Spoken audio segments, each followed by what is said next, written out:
Alors, sur l'interprétation graphique des mouvements uniformément variés, uniformément variés ça veut dire avec accélération. Alors, on a vu dans le cours l'équation de la vitesse. Hein. L'équation de la vitesse, ben, c'est une application affine. Hein. Donc, je trace ici mon application affine, c'est une droite. La pente, c'est l'accélération. Et l'ordonnée à l'origine, c'est la vitesse à t égale à 0. Donc, je les ai représentés ici. Hein. Donc ici, j'ai représenté avec une accélération qui était positive. L'ordonnée à l'origine, c'est ce point-là. Ici, c'est sur l'axe des Vx, c'est le Vox, VAT égale à 0. Alors si par exemple, j'ai une droite qui est comme ça, ben, j'ai un AX qui est inférieur à 0. Hein. C'est algébrique. Et également le Vox, ici, si par exemple, j'ai quelque chose qui est comme ça, hein, je vais avoir un Vox ici qui va être inférieur à 0. Ici, il est dans ce cas-là supérieur à 0. Alors, on a vu que quand on avait calculé la vitesse moyenne, on a écrit que cette vitesse moyenne, c'était la distance parcourue sur la distance, la durée de parcours, hein, c'était moins 0 ici, hein, x0, ça correspond à t égale à 0, et c'était aussi la demi-somme des vitesses.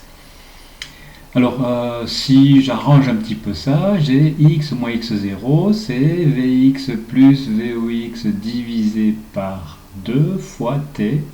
Et ce x plus Vox divisé par 2 fois t, ben ça correspond à cette r ici que j'ai représenté.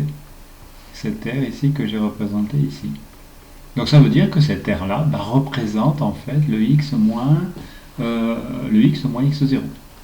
Donc si vous avez dans un exercice un schéma, on vous demande de calculer par exemple la position à un instant t. Si vous avez le graphique, ben, vous calculez l'air et cette r plus x0 bien sûr ici va vous donner le x. Donc vous pouvez résoudre les problèmes d'une façon graphique. Alors ici c'est toujours la même équation ici. L'équation de la vitesse, hein, ici qui est écrite un petit peu différemment. Donc ici j'ai exprimé le AXT, hein, c'est le Vx moins le Vox. Et ici j'ai représenté AX en fonction du temps. Alors comme c'est uniformément varié, j'ai ici une accélération qui est constante. Hein. C'est pour ça que ici au cours du temps, mon accélération est constante, c'est une horizontale ici. Et ici, le AX fois t, ben, c'est l'air ici qui est représenté ici et qui représente Vx moins Vox. Hein. AX fois t, c'est l'air de ce rectangle.